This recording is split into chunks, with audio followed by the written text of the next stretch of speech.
Boa tarde, pessoal, tudo bom? Então, a gente está com o professor Iporã, ele vai começar o nosso mini curso de QGIS, né? Que vai ter duração de 3 dias, com carga horária a cada 2 horas, né? Nesses 3 dias. Qualquer dúvida, a gente pede que vocês mandem no chat para ficar mais organizado, né? Manter os microfones desligados para não ficar tendo interrupções.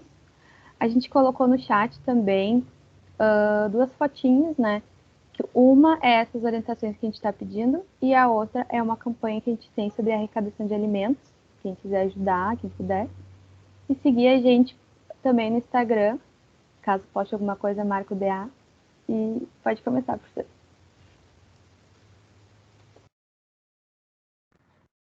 Alô, estou sendo escutado, né? Presumo que sim. Sim, professor. Ok. Bom, então, primeiramente, eu gostaria de me apresentar. Meu nome é Iporã, eu sou engenheiro ambiental, mestre em recursos hídricos e saneamento ambiental na URGS, e sou pesquisador de doutorado, né? Também lá no Instituto de Pesquisas Hidráulicas da URGS. E eu gostaria de agradecer ao Dayami, né, por ter entrado em contato comigo. Foi muito em função do professor, né, de vocês aí, o Arthur, e me sinto honrado aí. Eu tenho essa iniciativa de cursos de QGIS, até estava meio parado, mas então agora estamos retomando. Eu vejo aqui que nós temos já uma quantidade legal de alunos, 18 alunos, espero que estejam todos bem aí. E a ideia é introduzir essa ferramenta, né, que é o QGIS. O curso ele é básico, então se vocês nunca mexeram, a ideia é que vocês comecem a mexer a partir desse curso, assim, né? Não vai ser um curso que requer que vocês já tenham mexido antes. É para dar meio que o empurrão inicial, né, para os alunos entrarem nessas ferramentas de sistemas de informação geográfica. E a ideia é essa: eu vou apresentar um PowerPoint com aspectos teóricos hoje, e a gente vai fazer um pouco de prática também hoje, né? Amanhã e depois de amanhã a gente vai ficar mais na parte mais prática. Mas a parte teórica também não é muito longa, acho que a gente vai resolver bem rápido. E a ideia, como a gente não está presencial, né, as dúvidas, para não tumultuar o andar da carruagem aqui do curso, acho que é melhor vocês comentarem, né, prepararem as dúvidas antes de falarem, né, e a gente pode, inclusive, abrir um bate-papo mais para o final, assim, para o pessoal poder falar alguma coisa, comentar, mas acho que para fluir melhor o conteúdo, é melhor que que eu fale primeiro, depois venha, né? Faça esse jogo, assim. Vocês certamente foram, presumo eu, que foram informados do material didático. Quem, pelo menos, se inscreveu pela Dayami, né? Pelo evento Dayami. Então, tem um material didático que, se vocês não baixaram ainda, vão lá, cliquem no link, baixem o material, né? Se vocês supostamente deviam ter instalado já o QGIS aqui. Eu não vou passar esse tutorial de como instalar o QGIS, apesar de ser bem simples, é como instalar qualquer programa. E então, sem mais delongas, eu vou compartilhar a minha tela aqui para a gente começar a parte teórica. Vamos lá. Beleza. Minimizar aqui essa telinha. E aqui eu vou abrir um PowerPoint, tá? Que tem o PDF no material didático. Então, vocês poderão acompanhar, né, o material enquanto eu compartilho a tela. Mas só uma checada se alguém tá vendo aí, algum pessoal da TI aí pode confirmar se está se compartilhando. Tá ok, professor. Ok, só aquela coisa, né? Eu não estou muito acostumado a também dar aula EAD, então sempre tem essa insegurança de se não estou falando sozinho. Tá, beleza. Agora são 5h17. Vamos lá, então. Eu tenho esse site, mapasabertos.com, tem um blog bem legal lá. Os conteúdos às vezes são um pouco avançados, mas acho que vale a pena dar uma conferida. Então a gente vai olhar primeiramente esses itens aqui iniciais que tem a ver com fundamentos teóricos. Mais para frente a gente vai visualizar, passar por todas essas caixinhas aqui na parte mais prática.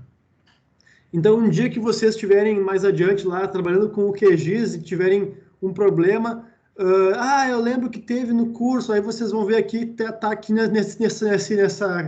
nesse checklist aqui, né, nessa lista aqui de ações, né, que a gente vai aprender a fazer com o QGIS. Mas primeiro a gente tem que passar por um aspecto teórico, para nivelar mais o nosso entendimento, para a gente conseguir se comunicar aqui, né? É importante que haja um nivelamento teórico para que exista comunicação. Sem comunicação não há conhecimento. Então, a parte importante é a geodésia, né? Que é essa ciência aí da posição na superfície da Terra, né? A gente tem essa pergunta aí, qual é o formato da Terra? Como que a gente qual a forma do planeta Terra, né? Tem um modelo plano, né, que voltou na moda hoje em dia, mas é um modelo, né, de terra plana, assim, mas a gente sabe que não é verdade, né? Mas é um modelo possível, assim, de se imaginar. Tem um modelo esferoidal, que até como se a Terra fosse uma bola perfeita, e um modelo elipsoidal, que é como se fosse uma elipse, que é um modelo mais assim próximo da realidade, porque a Terra é achatada nos polos pela ação da rotação, né? A Terra acaba sendo achatada nos polos.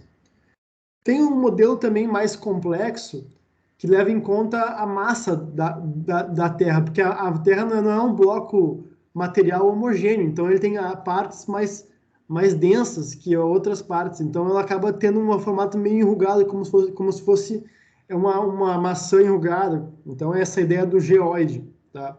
Claro que a superfície real da Terra é a superfície real, né? Não é um modelo, né? Mas o modelo elipsoidal ele é muito útil, principalmente nessa parte de geodésia, porque ele permite que a gente consiga criar um sistema de referências de coordenadas, tá? Falando desse sistema de coordenadas, tem esse sujeito aí que é o René Descartes, ele inventou esse plano cartesiano, né? Ele deve ter copiado de alguém, mas ele que foi o cara que ficou famoso por ter criado esse plano, em que a gente consegue localizar pares, né, de coordenadas, pontos, né, nesse plano, a partir de pares de coordenadas. Então, é um sistema de coordenadas que permite que a gente se localize com base nesse plano cartesiano. Essa é uma ideia fundamental, né? Porque a gente vai ter pares de coordenadas para nos localizar num ponto. A mesma coisa acontece no elipsoide, nesse modelo elipsoidal da Terra. A gente tem um par de coordenadas que é a longitude e a latitude. São dois ângulos, na verdade. Eles não são mais distâncias lineares, eles são ângulos. E a altitude é para dizer onde que a gente está em relação ao zero de referência, né? ao marco zero, que é onde a gente define que começa a altitude, né? Geralmente são o nível do mar, né? Tem marégrafos que medem o nível do mar em vários pontos, né? Para estabelecer esses sistemas globais ou até mesmo regionais. A gente vai falar sobre isso daqui a pouco. Existem sistemas de referências no elipsoide que são globais e outros mais locais, mais regionais. Mas eles têm essa ideia de longitude e latitude. Então, essa é, assim, fundamental para entender o que a gente vai falar mais adiante, né?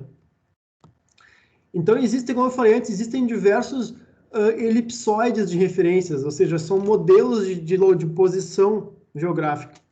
O WGS 84, é esse nome do sistema, ele é pensado para ser otimizado para o globo inteiro. É o que o Google Earth usa, né? Esse sistema que permite um posicionamento acurado no mundo inteiro. Tem um otimizado para a América do Sul, que é o oficial do Brasil. O IBGE usa esse sistema, que é o SIRGAS 2000. Tá? São 2 sistemas de referência. Eles diferem assim a muito pouco. Né? Numa obra de engenharia é importante saber qual sistema, porque a ponte lá tem que encaixar com a outra parte. Mas numa análise geográfica mais genérica, não vai fazer muita diferença.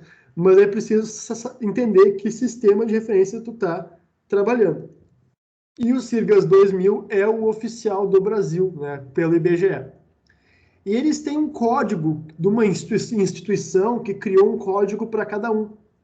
É como se fosse o RG, né, o CPF de cada sistema. Para ficar mais fácil de achar o sistema em bancos de dados de sistema. Isso vai ficar mais claro na hora de mexer no QGIS.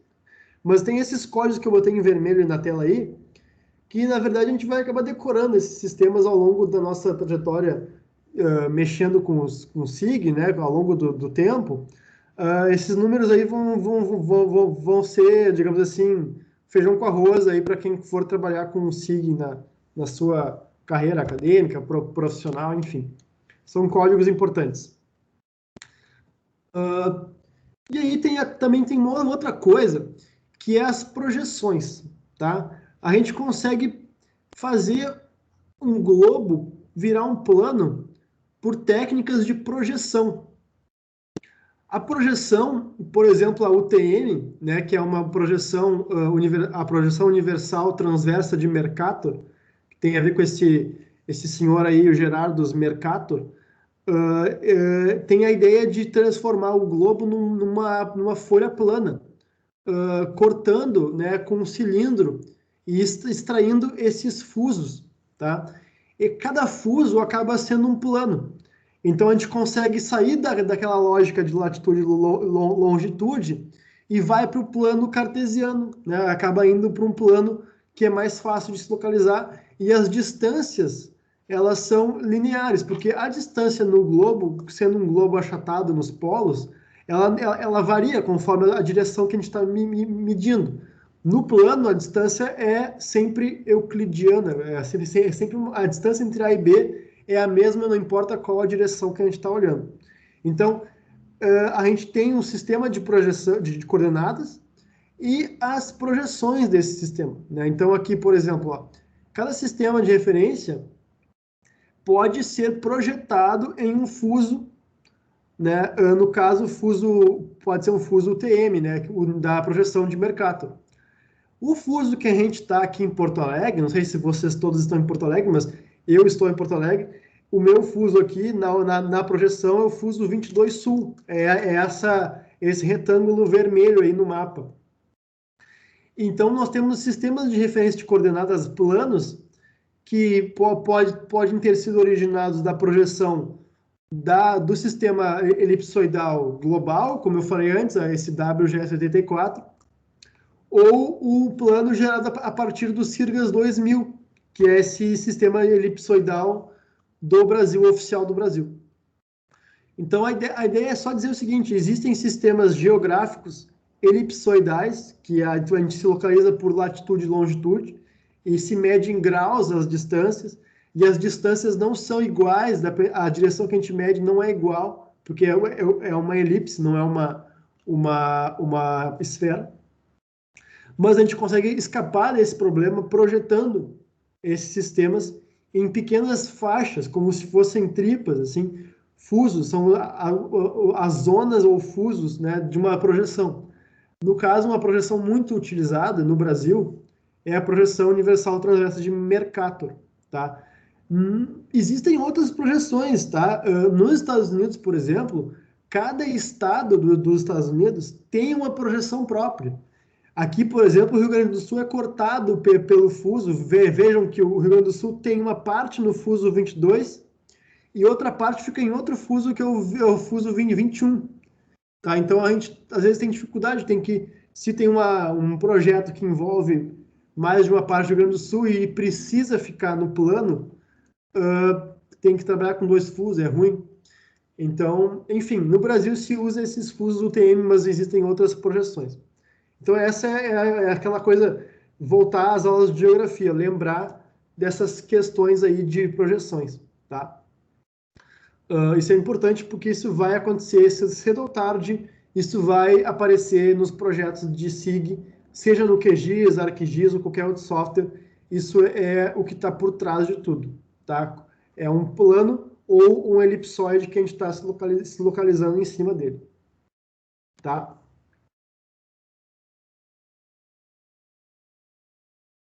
Aí eu deixo um tempinho para vocês pensarem em dúvidas aí, escreverem no chat alguma coisa, ou anotarem. Mas é isso, a ideia inicial de Geodésia era falar sobre esses sistemas de referência, que são muito importantes. E tem esses códigos aqui que a gente vai logo em seguida olhar eles no QGIS ali, tá?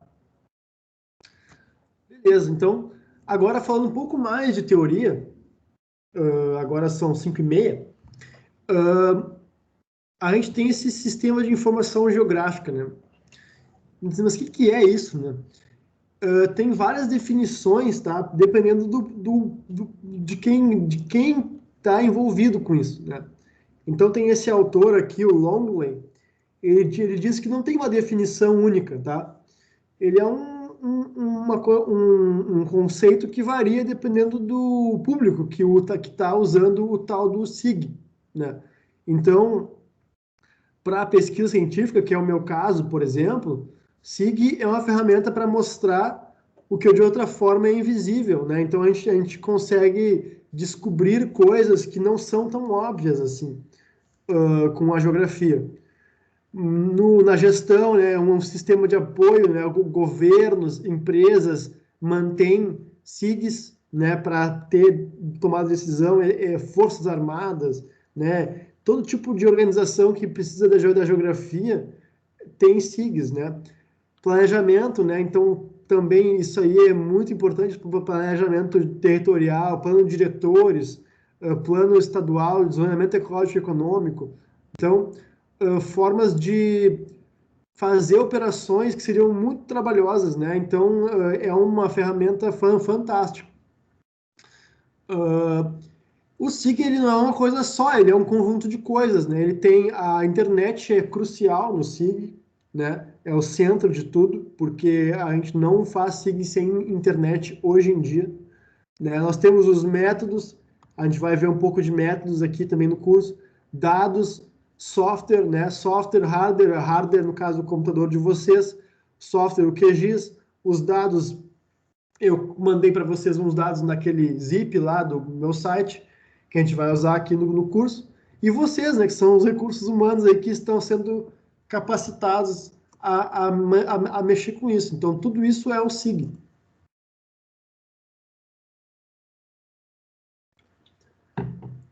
Mas agora, sendo bem prático, né, a gente tem que representar objetos no espaço e a gente tem esse sistema de coordenadas aí que a gente pode usar, né, para representar objetos e feições geográficas no jargão técnico, né, feição geográfica é um objeto, né, no espaço.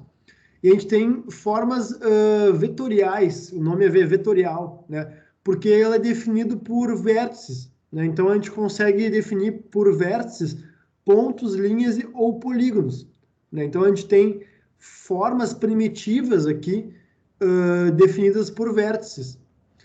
Isso é uma forma de representar, por exemplo, uma cidade como se fosse um ponto no planeta, ou um rio como se fosse uma linha, ou um país, um município, uma bacia hidrográfica, como se fosse um polígono de vários vérticezinhos, né?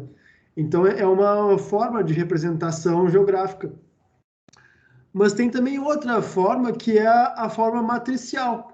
A matricial, ela é mais simples, na verdade, porque ela é simplesmente uma tabela, entre aspas, né? Ela é uma imagem, na verdade, de pixels, células, né? E a gente tem valores associados a essas células na forma de codificar essa representação. Então, a matriz é a forma matricial ou raster, né? Raster é um nome bastante comum na área de SIG, mas quer dizer isso, quer dizer imagem, matriz. é uma grade de células, de pixels, que tem valores numéricos ali que representam objetos. No caso, é um campo, né, bidimensional de uma variável espacial, falando de forma bem científica, assim. Mas na prática, os pontos podem ser pequenos pixels, né? As linhas são pixels contínuos, né? Os polígonos seriam agrupamentos maiores de pixels. Então a gente tem essa outra forma que é muito útil. Eu gosto bastante, mas ela tem limitações, assim como a forma vetorial. Nenhuma é melhor que a outra, né? Tem sempre perdas e ganhos quando se trabalha numa forma e em outra forma. E não existe uma integração, ou é um ou é outro, tá? Mas a gente pode converter. A gente pode converter pontos em matriz e o contrário também é possível, tá? Então é isso, a gente falou agora sobre SIG de uma forma bem niveladora, bem básica, e assim, muita coisa vai ficar mais óbvia para quem não conhece a área na hora de mexer, né, na prática. Mas é importante ter esse nivelamento teórico antes.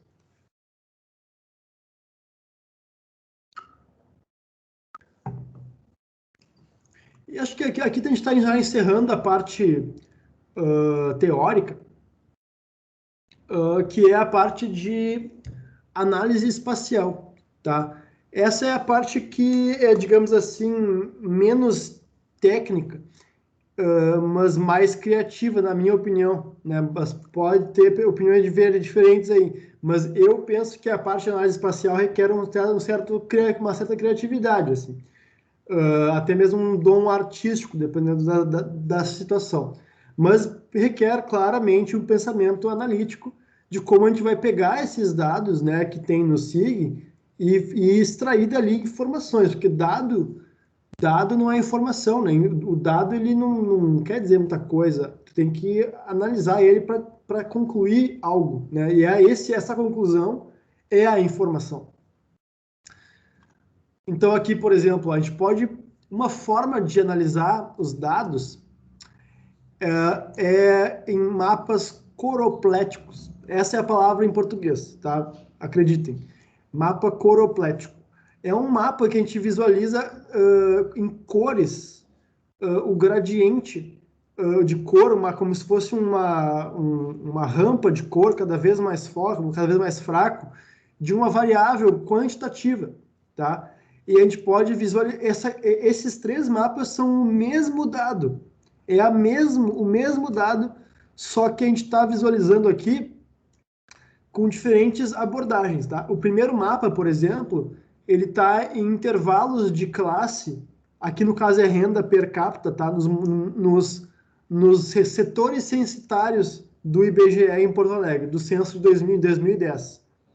Quanto mais escuro a cor, maior a renda per capita, tá? Então a gente pode ver claramente que tem uma concentração de renda em algumas partes da cidade.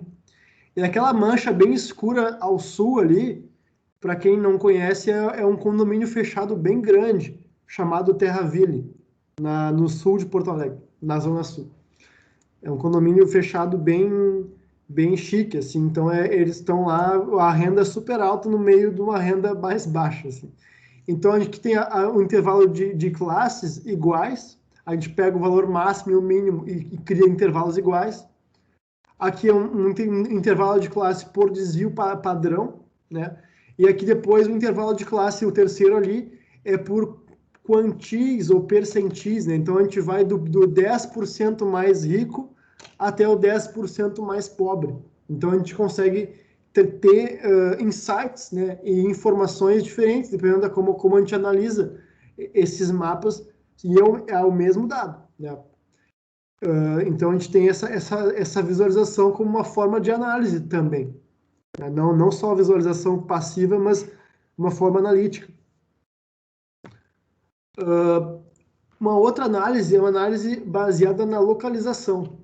Isso é genial, porque isso só é possível com o SIG, tá? É só possível fazer esse tipo de análise com o SIG. A gente consegue, na verdade, a gente faz um cruzamento, a gente cruza duas informações geográficas e aí a gente realmente consegue extrair informações que não eram óbvias antes. Então, por exemplo, aqui a gente tem os bairros de Porto Alegre, tá? E aqui as unidades de saúde, os pontos das unidades de saúde do Sistema Único de Saúde, incluindo o UBS, hospital, UPA. Isso aqui até foi antes da pandemia, né? Mas hoje em dia é importante essa informação. E aí a gente consegue calcular a densidade. No caso aqui é a contagem, né? A simples contagem por bairro. Né? Seria um trabalho muito chato e tedioso ter que contar, não sei quantos bairros, deve ter quase 100 bairros Porto Alegre, né? Vendo esse mapa aqui. Então seria um trabalho muito, muito tedioso ter que inspecionar visualmente cada bairro, olhar, ver quantas unidades de saúde tem. Mas com as ferramentas de SIG, isso é rápido. Então a gente consegue calcular, fazer essa contagem por unidade de saúde. Então, isso é uma ferramenta, a gente consegue ver que tem bairros que tem mais, né? Bairros aqui mais no caso da periferia aqui, tem mais unidades de saúde do que esses mais do meio, que a gente viu antes, que eram bairros mais chiques, assim, áreas mais com maior renda.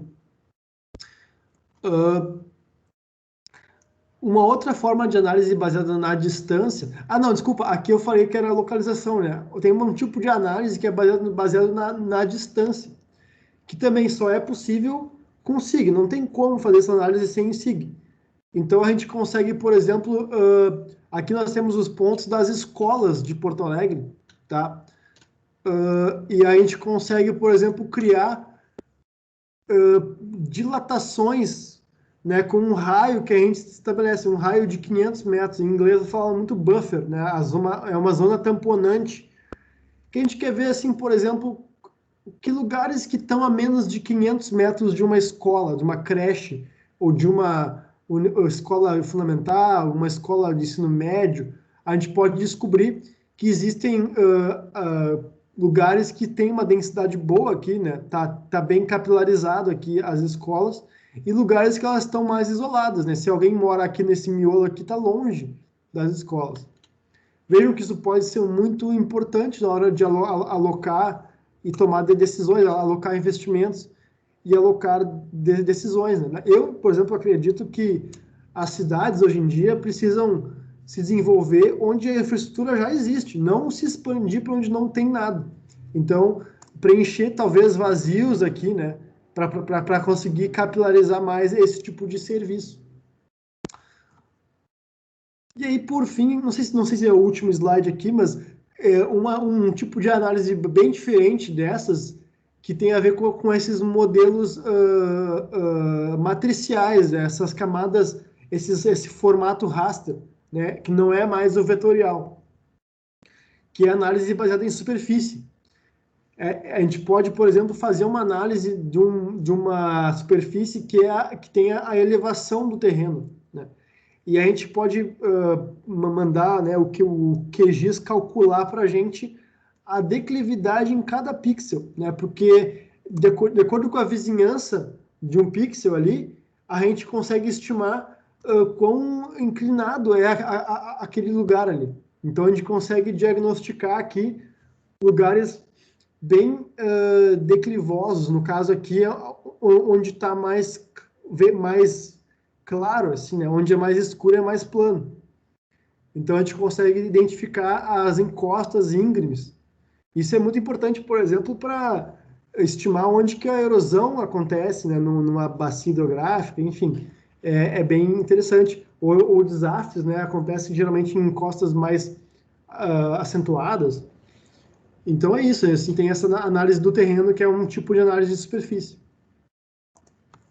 Ah, tá, tem mais isso aqui. Isso aqui é bem interessante, é um pouco mais avançado, tá? Mas só para vocês saberem que existe e eventualmente irem atrás quando precisarem, que é a tal da modelagem espacial, né? Então a gente consegue, no caso dessas camadas que são raster, né? São matriciais, nós temos como somar as camadas como se fosse realmente uma fórmula, né? Então a gente consegue, por exemplo, criar indicadores de aptidão, por exemplo, para uma rodovia, ou para a instalação de um aterro sanitário, ou para preservação ambiental, a gente consegue pensar que bolar fórmulas e dar pesos para cada variável, e a gente termina aqui analisando uma imagem que ela é um pouco abstrata, mas ela é como se fosse uma imagem que diz o quão apto ou quão não apto é uma área. Aqui no caso, por exemplo, é uma ideia de uma superfície de atrito, né? Então a gente consegue, por exemplo, pensar aqui um traçado de um oleoduto, por exemplo, que minimiza o impacto ambiental ou o custo de instalação, né? Ou uma rodovia, enfim. A gente consegue visualizar no mapa qual seria o melhor caminho para instalar essa infraestrutura aí, para minimizar custo e minimizar também impacto ambiental.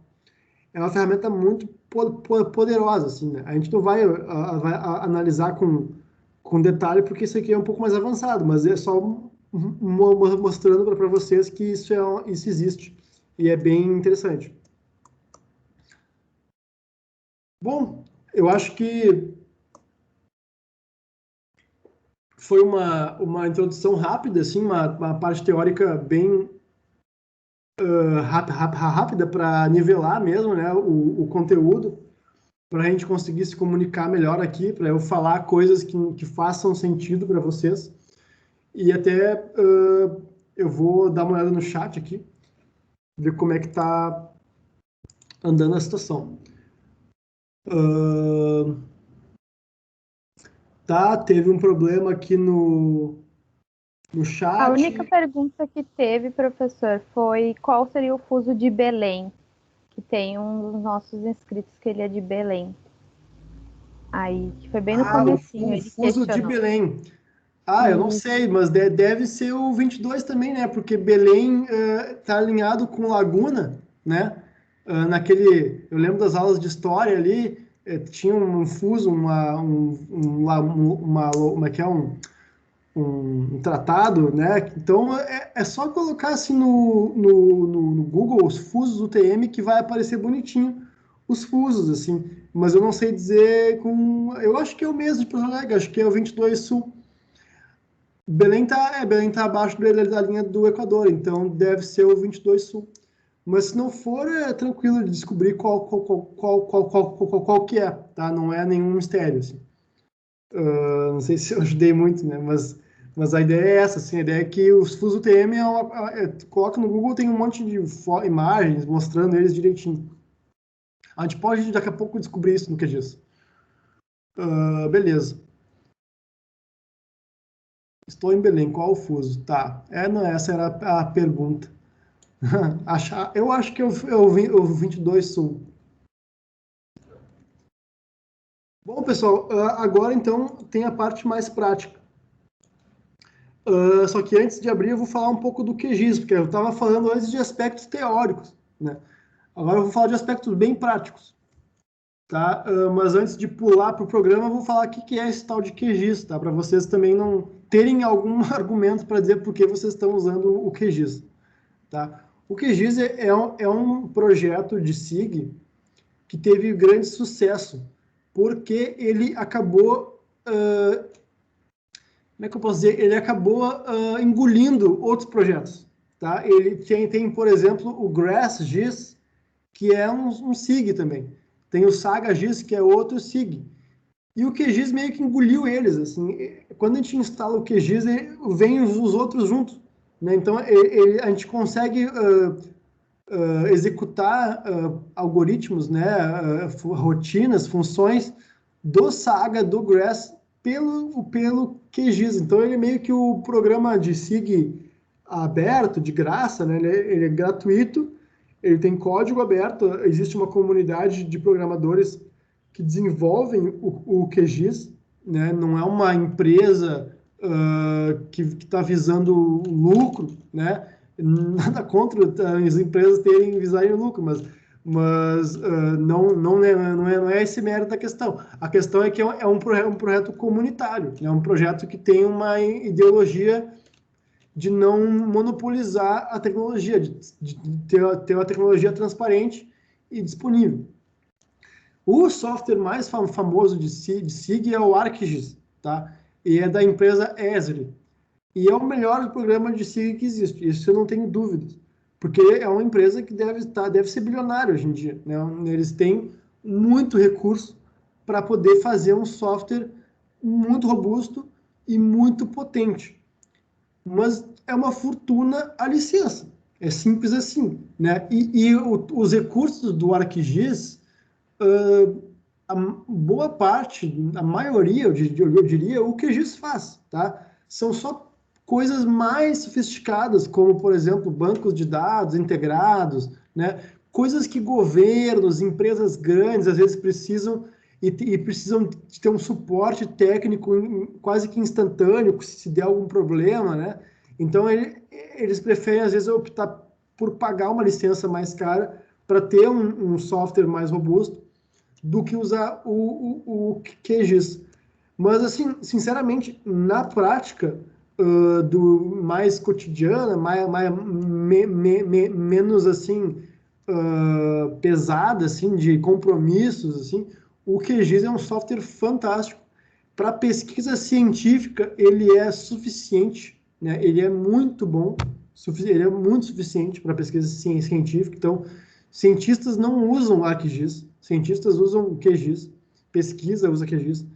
Então é isso, assim, fica aí a propaganda, né? A gente pode integrar com Python, tem essa biblioteca aqui, GEDAL, que é uma biblioteca bem forte, bem poderosa aqui de algoritmos, e tem como integrar com outros softwares. Então é possível integrar com PostGIS, por exemplo, que é um software de banco de dados. Então ele tem essa flexibilidade. E tem um pessoal que gosta de programar que cria complementos, os famosos plugins, que são complementos, como se fosse um extra, assim, tu vai lá e tu mesmo programa uma coisa extra e meio que tu cria o teu QGIS, né? Fica o teu, tu cria, customiza ele. Então, é bem legal essa parte do QGIS. É uma comunidade bem ativa, bem interessante. Então, fica aí a propaganda. Eu só uso QGIS, tá, pessoal? Eu não uso ArcGIS. Mas eu entendo que quem usa ArcGIS. Mas aí é importante se capacitar em QGIS, porque ele está aí e é muito útil e muito usado. Aqui tem os 3 logos do QGIS, que é o QGIS 1, o QGIS 2 e o QGIS 3. A gente vai usar o QGIS 3, mas o QGIS 2 é muito bom. Eu uso o QGIS 2 também, eu uso os dois. Mas o QGIS 3, enfim, é o mais recente, né? Beleza.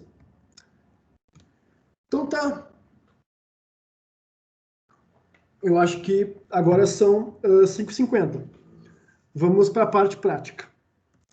Eu vou aqui abrir o QGIS só para garantir. Vocês estão enxergando a minha tela? Sim, Bruno. Tá. Eu vou ficar assim, ó, eu vou ficar alternando entre o PowerPoint e a minha tela, tá? Porque eu preciso fazer isso, né? Vocês, eventualmente, podem ficar só olhando para o QGIS. Mas, enfim, se vocês não sabem, existe a Alt Tab, permite que vocês troquem rapidamente de tela. Se vocês não conheciam esse atalho, fica aí a dica para a vida de vocês. Tá? Beleza. A interface do QGIS, ela é customizável, tá? Ela tem esses painéis aqui, ó, que eles são, ó, se a gente segurar ele, ó, a gente consegue mudar de lugar, ó, e ficam em abas aqui, ó, os painéis. Se vocês não enxergam todos os painéis que eu estou mexendo aqui, agora eu me embananei aqui, beleza.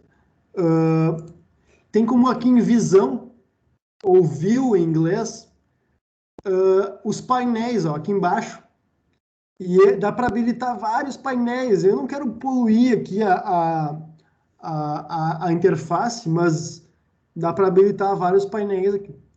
As barras de ferramentas é a mesma coisa, dá para habilitar várias barras de ferramentas aqui. O que são as barras de ferramentas? São esses ícones aqui, ó. Olha só, eu posso segurar aqui, ó, e arrastar para onde eu quiser, inclusive para o lado aqui, ó. Então é uma interface flexível, assim. Não é um negócio estático, duro. Um painel importante é o painel das camadas, tá? Ah, meu Deus, eu estou me embananando aqui, peraí. Vamos lá, vou voltar para cá. Eu gosto de deixar o painel de camadas separado do resto. Mas é uma preferência minha, tá? Eu gosto de deixar assim, ó, camadas de um lado, navegador de outro. O navegador mostra o meu sistema operacional aqui, ó. O meu disco C e todos os minhas pastas aqui do meu computador. Eu recomendo que vocês criem uma pasta direto no C, tá? Porque se vocês colocaram um nome com acento, com espaço, vai dar problema, tá? O QGIS ele não é tão bom assim para lidar com caractere especial nas pastas e nos arquivos. Então, os arquivos e pastas, o ideal é que eles sejam sem espaço no nome e sem caractere especial. Tipo, Iporã tem o tio no A, né? Eu não boto tio, não boto acento, fica tudo sem acento. É melhor assim, tá? O QGIS ele consegue, ele tem aqui, ó, configurações, tá bonitinho. Mas tem alguns algoritmos aqui da caixa de ferramentas, aqui, ó, que é um outro painel com várias ferramentas, ó. E eu não garanto, não boto a minha mão no fogo que elas vão funcionar 100% se os dados estiverem com acentos e espaços. Principalmente do Saga e do Grass, que eu falei antes, ó. A gente não vai usar eles agora no curso, porque eles são um pouco mais avançados, assim, para um curso básico, mas não tem nenhum mistério também, né? A ideia é só que eu quero dizer que eles podem dar o famoso bug, né? Que se tem um acento nas pastas. Então, eu recomendo criar aqui uma pastinha para vocês trabalharem aqui direto no C, assim. Não é obrigado, né? Mas vocês fica mais tranquilo, eu acho, na minha opinião. Então tá, voltando aqui para o curso, ó, eu falei do QGIS já, falei da tela. A tela é esse meio aqui, esse miolo aqui, tá? Os painéis, as barras de ferramentas, o processamento, tá? O processamento, geralmente ele está habilitado aqui, ó, caixa de ferramentas, ó. Aí ele aparece em processar. Mas eu acho que também em visão aqui ele aparece também. Ele aparece também aqui. Tá? É importante ter esses três painéis, pelo menos. Navegador, camadas, já falei. Complementos, tá? Complementos aqui, ó. A gente, se vocês apertarem aqui, vai dar uma carregada aqui, vai dar uma conexão, e aí vai mostrar essa janela aqui, e vai mostrar vários complementos que são, que eu falei antes, são plugins, tá? São programas que pessoas aqui, ó, autor Maurício de Paulo, Fred Laplance. Então, o pessoal aqui, uma galera aqui, ó, programou isso aqui, tá?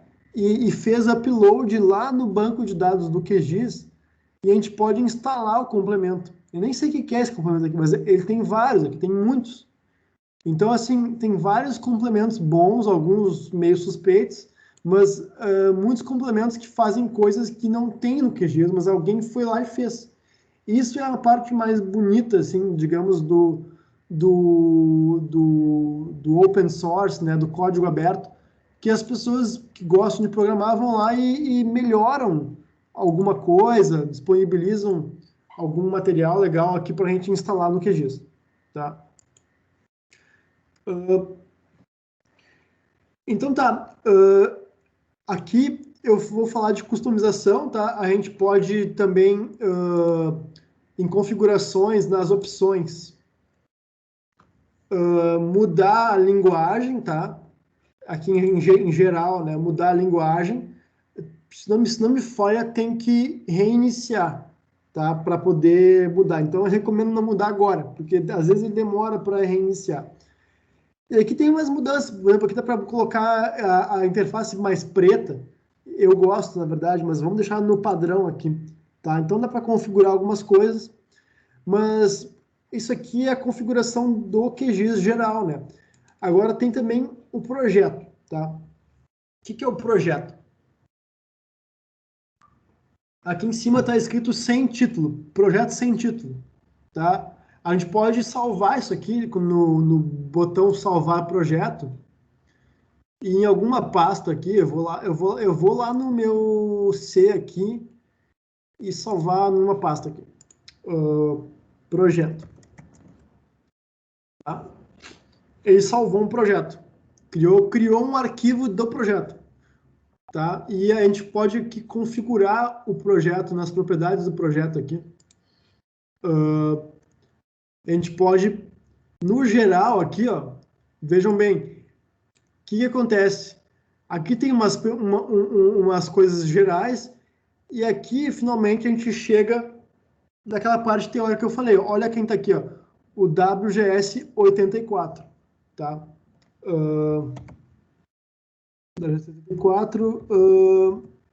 Tem vários, olha só quantos elipsoides, tá? Quantos sistemas de referência existem aqui. Existem muito mais, na verdade, tá? Esse aqui é só para medições, tá?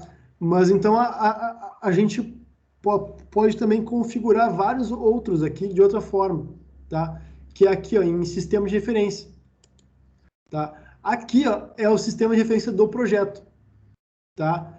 Então, aqui, por exemplo, a gente pode escolher aqui, ó, filtrar, pesquisar pelo código qual é o sistema que a gente está. Aqui ele já meio que salva uns que eu costumo usar, tá?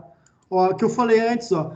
Quem tá em Belém aí, acho que é o Jonathan, né? Ó, aqui tá o fuso o 22 Sul, ó. Se não me falha, pega Belém, a Baía do Guajará, né? Algo assim. Deve pegar aqui, ó. Pelo menos pega ali, Ilha de Marajó, pega. Então esse é o fuso, o plano é o mesmo de Porto Alegre. Mas é só coincidência. Poderia ser um do lado aqui, o de São Luís deve ser o 23 Sul, tá? E o WGS, ó, ele é global, ó. Então, existem vários sistemas aqui. A gente pode escolher. Ó, vejam que o Sirgas 2000 ele é só para a América do Sul, ó. E América Central também, né? Mas a ideia é que ele é um sistema regional. E o WGS é um sistema global. A diferença entre o Sirgas 2000 e o WGS 84 é bem pequena aqui no Brasil, muito pouca. Mas ela vai ser muito grande se tu estiver num outro país, na África, no Japão, sei lá. Então, a ideia é que tem esses diferentes sistemas de referência. Tá? O sistema padrão do QGIS está sempre aqui embaixo, ó, no cantinho escondidinho, no canto direito inferior.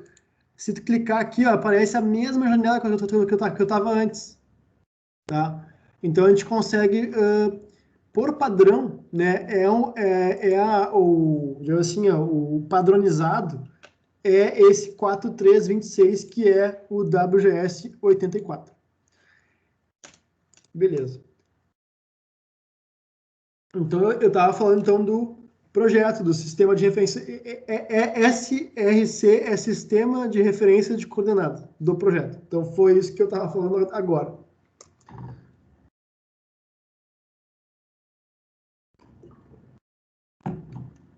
Agora, eu acho que agora são 6 horas, tá? Eu acredito que a gente vai mexer com essa prática 1 até o final. Se não for, se a gente conseguir mais um pouco, a gente vai entrar na prática 2 de visualização, tá? Mas a gente vai ter depois a prática 3, a prática 4, tá? Então, acho que tem bastante tempo para amanhã. Acho que a gente pode focar mais na prática 1 a partir de agora.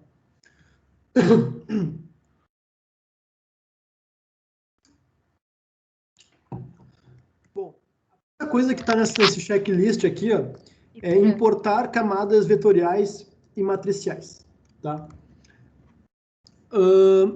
Vejam que aqui em cima, não sei como tá para vocês aqui as tais de barras de ferramentas, mas para mim tem essa aqui, ó, que tem umas caixinhas coloridas, assim. Tem uma caixinha que tem vários papeizinhos, assim, é uma forma de importar dados, tá? Dados livres aqui, porque eles são de código aberto, tá? Aqui é o botão para importar camadas, tá? Olha só que legal, o dado que está no disco, lá no HD de vocês, ele existe no HD. A camada, ela é uma visualização desse dado, digamos assim, entre aspas, tá? Ele não é o dado propriamente dito. A gente pode editar o dado no QGIS, tá? Mas uma camada, ele meio que traz como se fosse uma cópia para dentro do QGIS, tá? Ele não é a camada propriamente dita. Se a gente clica aqui, aparece essa janela aqui, tá? E a gente caiu, por acaso, a gente caiu nessa aba aqui, ó, texto delimitado. Mas tem outras camadas aqui, outras abas, desculpa. Tem várias abas aqui. Eu, sinceramente, eu nem usei nem metade dessas abas na minha vida, tá? Eu costumo usar vetor, raster e texto delimitado. Também em GeoPackage, também às vezes eu uso, tá? Mas o vetor, como eu falei antes, é a camada no formato vetorial, tá? Um tipo de arquivo muito comum é o tal do shapefile, tá? SHP. O shapefile, ele não é um arquivo único. Ele vai ter 5 arquivos ali codificando essa camada. Então, a gente pode buscar aqui, ó, na fonte dele e pedir para trazer o tal de shapefile, tá? Vamos em curso. Todos os arquivos. Vamos pedir aqui para ser shapefile. Cadê? Aqui, shapefile. Aqui, shapefiles. Eita, onde é que eu... Não, peraí. Eu não estou no lugar certo aqui, só um pouquinho. Vamos lá. Vamos ter que achar o arquivo que eu mandei para vocês. Cursos. Dados 1. Ah, aqui tá eles, ó. O dado 01, BR polígono, PLG. Tá aqui o primeiro dado da pasta dados 1. A ideia é que vocês tenham baixado esse material e usem, né, agora ou logo em seguida. Mas aí se eu selecionar esse 01BR e dar um open aqui, né, aqui eu posso deixar como ok e eu aperto lá embaixo adicionar. Tá? Eu vou fechar aqui, ó. E olha só que legal, tá aí o Brasilzão. Aquela camada era o shapefile, né, um arquivo shape do Brasil, né? E tá aqui com uma camada. A camada, quando ela tá azul, assim, ela tá ativa. E eu posso desmarcar ela para ela não ficar visível. Mas ela segue ativa. E vejam como a camada não é o arquivo. Eu posso, por exemplo, aqui com o botão direito, duplicar a camada, tá? Eu fiz uma cópia dela aqui, ó. Eu não copiei o arquivo segue lá, tá? O arquivo continua lá sozinho, ele só. Aqui eu posso fazer várias cópias, duplicar elas, né? Vocês vão ter motivos para fazer isso mais para frente, mas o que eu quero dizer com isso é que a gente pode duplicar a camada, a gente não está criando uma cópia do arquivo, a gente está só duplicando a camada, tá? Beleza? Esse caminho que eu mostrei antes, eu chamo de caminho burocrático, tá? É o caminho burocrático. Eu até vou remover aqui, ó. Tem um atalhozinho aqui, remover camada. Remover. Tem o caminho que é o caminho rápido, que é pelo painel navegador. Tá? Se vocês têm o painel navegador aqui, ó, vocês podem navegar no disco de vocês, ó, e encontrar lá onde vocês salvaram esses arquivos. No meu caso, eu até já deixei como favorito a pasta aqui do curso. E aqui tá, ó, dados 1.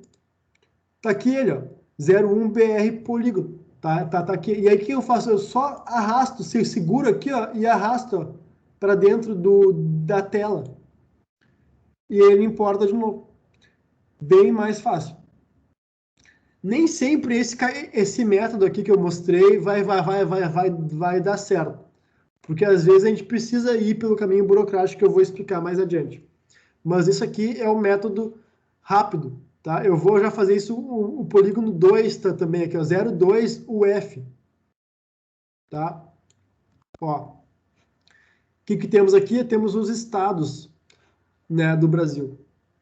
Desculpa, não são os estados, são as unidades da federação, porque o Distrito Federal não é um estado.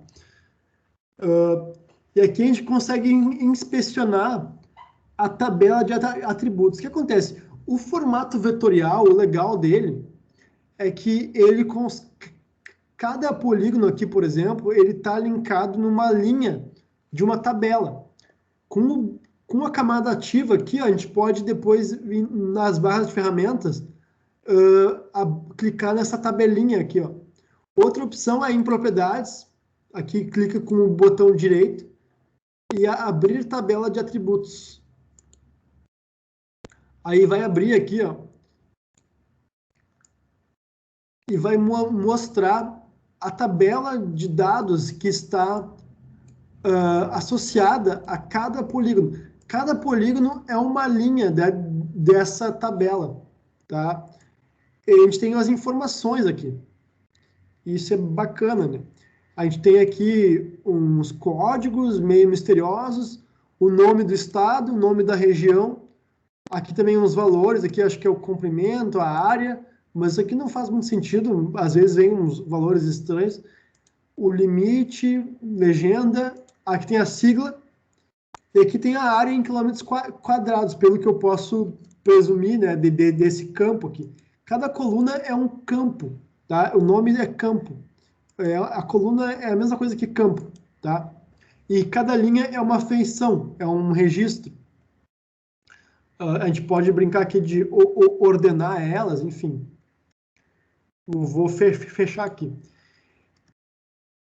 Voltando aqui para o curso, a gente pode identificar uma feição da camada, tá?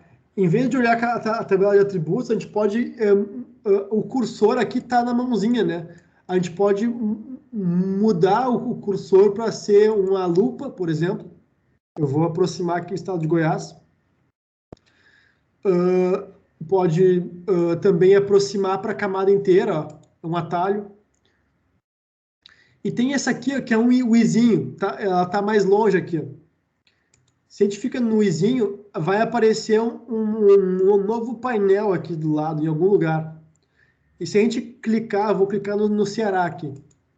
Ó, ele vai identificar, vai realçar a feição e vai trazer aqui, ó, apenas a linha da tabela. A gente vai poder identificar o que tem na tabela, mas só pela feição. Aqui no Sergipe, no Pará, lá onde o Jonathan mora, aqui Rio Grande do Sul, né? Então a gente consegue identificar. Ele vai identificar a camada que está ativa.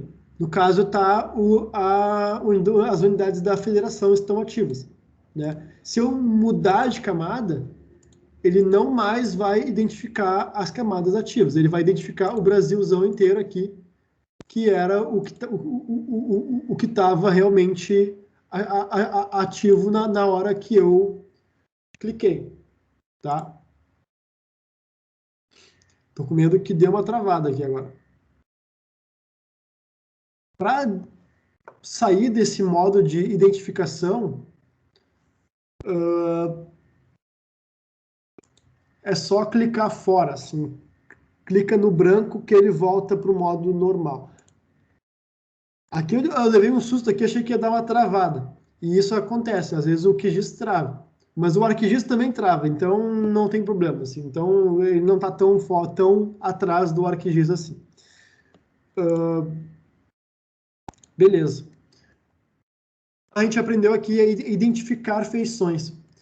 Uma outra coisa legal do QGIS, a gente pode medir áreas e comprimentos, tá? Mesmo que a gente esteja em graus aqui, a gente consegue, aqui embaixo, só para ter um comentário aqui, eu vou voltar aqui para a mãozinha, tá? Para poder ficar sem identificar as camadas.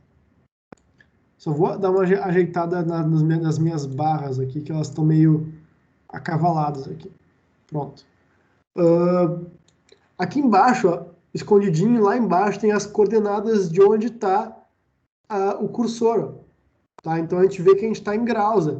Aqui perto é o Equador, né? Então, o segundo número ali está perto de zero. Ó, é onde passa a linha do Equador.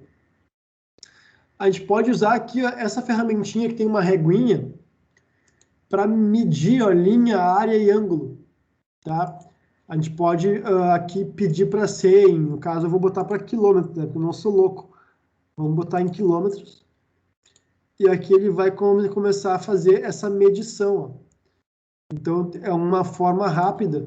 E a gente pode fazer um traçado, na verdade. Ó. Um traçado interessante. Ó. E se a gente clicar com o botão direito, a gente para de fazer esse traçado. E pode também limpar, fazer um novo. Né? Ou fechar ela. A área, a mesma coisa. Aqui eu vou pedir para 100 km quadrados. Vou fazer uma estimativa grosseira da área de Goiás aqui. Né? Então a gente pode rapidamente estimar aqui a área de um polígono no mapa. Tá? Então é uma ferramenta útil aqui. Eu não vou entrar em todas as ferramentinhas aqui, mas essa aqui é particularmente útil. Mas aí fica para vocês explorarem as outras. Agora tem a parte de seleção, tá? A gente estava inspecionando, identificando as feições antes. Mas a gente pode selecionar elas, ou seja, aqui a camada inteira está ativa. Se eu quero selecionar uma feição, no caso aqui um estado, tem essas flechinhas amarelas aqui, ó, na barra de ferramentas, ó. Essa aqui que tem um cursorzinho. Então, eu entro no modo de seleção aqui. Eu vou selecionar a Bahia. Ó, a Bahia ficou amarelo. Ela está selecionada. Tá. Ah, mas para que isso? Eu vou explicar mais adiante. Mas é uma forma de selecionar uma feição no mapa. Se apertar Ctrl, pode selecionar mais de uma. Ó, ficar segurando Ctrl, vai apertando, vai selecionando. Uma outra opção também é criar um retângulo, ó, e aí todas que estiverem interseccionando o retângulo vão ser selecionadas. Também a gente pode fazer um polígono aqui para selecionar uma coisa mais detalhada, assim, e selecionar só quem está encostando no polígono. Tá? Ou também um raio aqui, por exemplo. Né? Então, e aí quem encostou no raio é selecionado. E a gente pode aqui também limpar a seleção, né? Limpar ela. Né? Se a gente selecionar uma feição, vou selecionar o Maranhão aqui.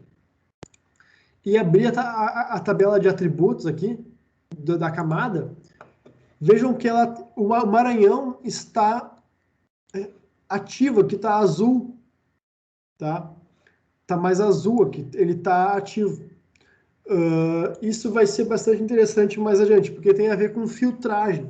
A gente pode filtrar camadas selecionando elas, tá?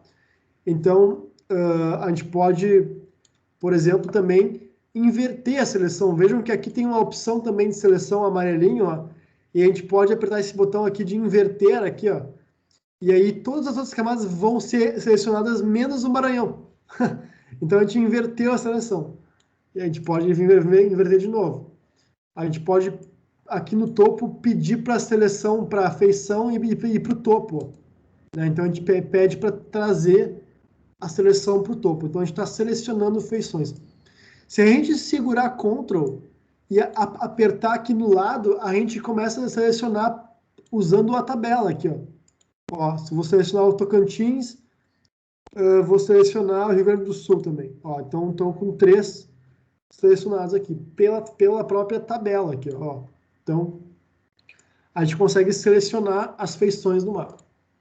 Isso é uma operação bem básica e bem útil mais adiante. Tá? Vou fechar aqui a tabela de atributos. Beleza. Pois a gente estava fazendo manualmente, né? Fazendo meio que manual, assim. E pode ser um trabalho meio doido selecionar manualmente se for uma camada muito complexa, com muitas feições. Porque aqui os estados, unidades da federação, são poucos, né? Mas imagina município tem mais de 5 mil no Brasil, né? No caso aqui, a terceira camada que eu vou trazer aqui para a tela, o terceiro dado aqui, o 03, olha só, ficou bem mais complexo, né? Que temos os municípios do Brasil inteiro. Vamos ver quantas feições tem aqui. Vamos ver.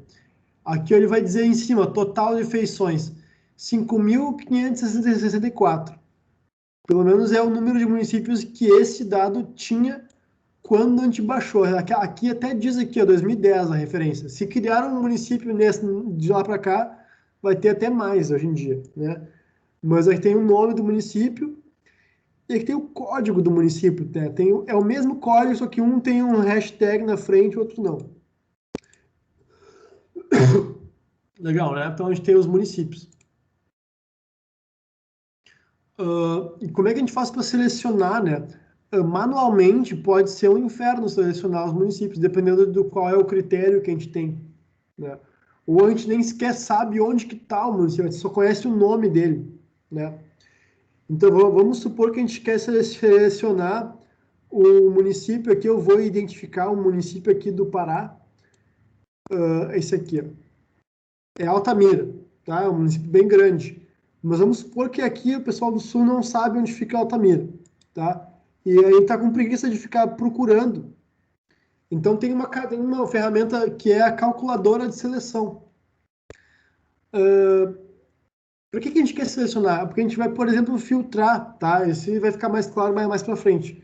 Mas a gente pode selecionar aqui, ó, usando essa calculadora de seleção, que é uma expressão que a gente vai usar. Por exemplo, a gente vai clicar aqui e vai abrir essa calculadorinha. Tem uma parte em branco aqui. E vejam que tem várias opções aqui no meio. Não vou entrar no mérito de todas elas, mas a gente vê que tem uma que é campos e valores, tá? Campos são as colunas, tá, pessoal? E, claro, aqui aparecem as colunas da camada ativa, que, no caso, é os municípios, tá? A camada ativa é os municípios neste momento. Eu posso trocar ali, eu posso fechar aqui e mudar a camada ativa. Se eu for na calculadora de novo, aí agora eu vou ter os campos, ó, da camada que está ativa, que no caso agora são os estados, tá? Eu vou voltar aqui para os municípios. Beleza. Campos e valores, tá? Eu vou pegar aqui, eu dar um duplo clique no nome do município, ele aparece aqui, ó. E aí eu vou dizer assim, isso aqui igual. E aí aqui no cantinho direito, por exemplo, eu posso pedir para ele buscar Altamira. Dá um Enter. Ó, não é Enter, é único. E aí apareceu aqui, Altamira, Altamira do Maranhão, Altamira do Paraná. Eu presumo que seja Altamira, né? Então eu dou um duplo clique aqui, ó. Ops, e aí veja que o nome do município é entre duas aspas igual Altamira com aspas simples, tá? Isso aqui, ó, isso aqui é uma fórmula, tá? É uma expressão. E eu posso pedir para selecionar, ó, aqui embaixo tem selecionar feições. E aí, taran, tá selecionado. Ele achou o município. Então, pelo nome aqui eu encontrei. Poderia ser pelo código, né? Poderia ser por algum outro critério. Então, a gente pode selecionar vários municípios. Ou a gente poderia, por exemplo, aqui selecionar Altamira, aqui OR em inglês, né? E aí aqui eu vou colocar Porto Alegre, tá? Tá, Porto Alegre. Eu vou aqui levar na fé que o nome vai ser exatamente esse. E aqui eu vou também colocar um outro que é Belém. Vou botar Belém. Tá? O certo é ou, tá, pessoal? Or. Em inglês, or. Tá? E aí eu vou dar um selecionar. Ele selecionou 5 feições. Aqui Belém, pelo visto, está selecionada. Porto Alegre. Não sei porque tem outras feições selecionadas, mas nessa aqui deve ter 3, vamos ver. Tem 3 Beléns aqui, tá? Talvez seja porque o município é fragmentado em mais de um polígono, tá? Deve ser por isso. Então ele acabou selecionando esses municípios, tá? Então eu vou limpar aqui essa seleção apertando nesse botão aqui, ó, limpar, desmarcar a seleção e voltar para a minha mãozinha aqui mais simplesinha. Então a gente viu aqui como usar a calculadora de seleção, tá? Então se eu quero, por exemplo, selecionar agora, vamos voltar para os estados aqui. Eu quero pegar o estado do Tocantins, tá? Ops, tem que deixar ativa a camada aqui. Eu quero salvar só um arquivo que só tem o Tocantins, tá? Então eu seleciono ele, ó, e aí aqui com o botão direito do mouse, exportar, tem como salvar as feições como, tá? Ou as feições selecionadas. Né? Então vamos nas selecionadas, tá? Aí aqui vem um formulário, tá? E a gente vai apertar aqui, ó, salvar somente feições selecionadas. Aqui ele vai salvar no sistema de referência da camada original, que é o Sirgas 2000, vejam bem. E aqui eu tenho que dizer onde que eu quero salvar ela. Eu vou salvar num lugar aqui que eu tenho no meu computador, disponível. E vou botar assim, ó, Tocantins. Tá aqui o caminho bem simplesinho aqui, ó, no meu disco. E aí aqui embaixo tem um botãozinho assim, ó, adicionar arquivo salvo ao mapa. Eu vou deixar desmarcado isso aqui. E aí eu vou dar um OK. Ele me disse aqui que deu certo, tá? Espero que se vocês fizeram aqui comigo tenha dado certo também. E aí eu posso achar lá na pasta que eu tô salvando, que tá, o Tocantins está aqui, ó. E aí se eu trouxer ele para a camada, tá aqui só ele, ó.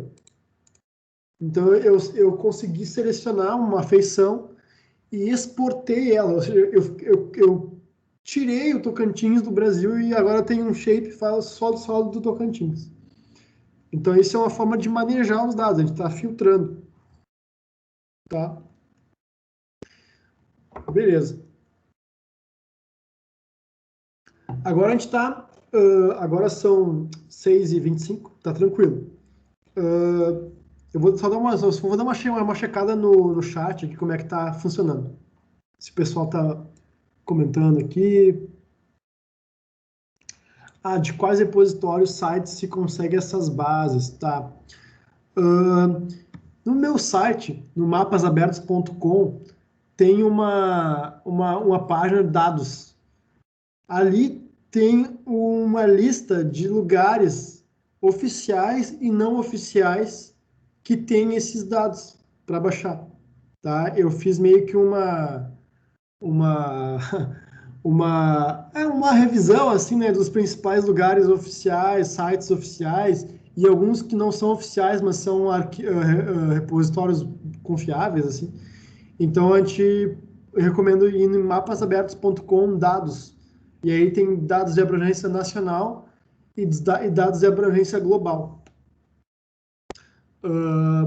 Mas a ideia é que vocês usem os dados que eu mandei para vocês, porque pelo menos eu sei que ali vai dar certo.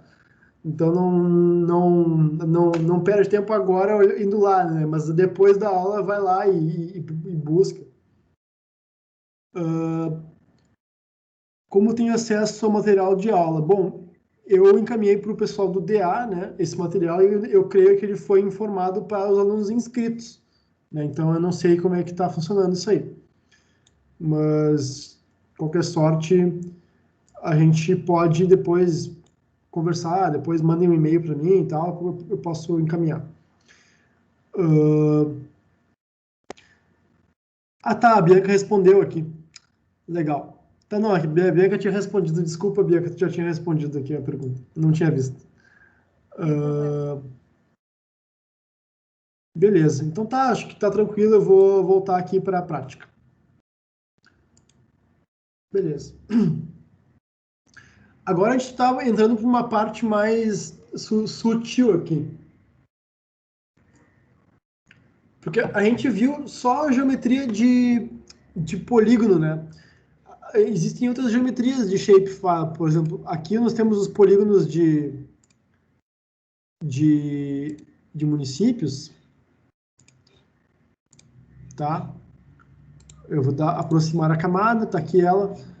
Mas lá no material, em dados 1, no primeiro conjunto de dados, a gente tem, por exemplo, aqui os municípios, as sedes municipais em shapefile.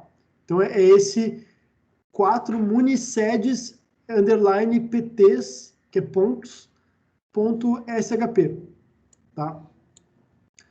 Ó, que legal. Aqui temos a sede. Então, é o ponto da sede municipal, tá? Onde fica a cidadezinha dentro do município, tá? E o que tem nessa tabela de atributos aqui? Vamos dar uma olhada. Aqui a gente tem, tem bastante informação, ó. Bastante dados aqui, ó. Para cada pontinho, a gente tem, por exemplo, população em 2000, população em 2010, pelo nome aqui eu presumo que é isso. A taxa de crescimento entre esses 2 anos, eu garanto que é isso, porque eu que fiz esse material aqui, tá? População rural, população urbana, população feminina, população masculina. Isso aqui veio do censo, tá, pessoal? Mas a ideia para mostrar para vocês é que aqui a gente tem bem mais dados, né, na tabela de atributos do que tinha antes nos polígonos. E aqui tem um rodovias LIN, é o 05 ali. Eu vou despoluir aqui a tela, vejam as rodovias do Brasil. Se não me falha, esse dado aqui é do DENIT, Departamento Nacional de Infraestrutura e Transportes. Não sei se esse departamento ainda existe, talvez tenha mudado de nome. E aqui tem rios, o 06 rios, tá? É um dado da Agência Nacional de Águas.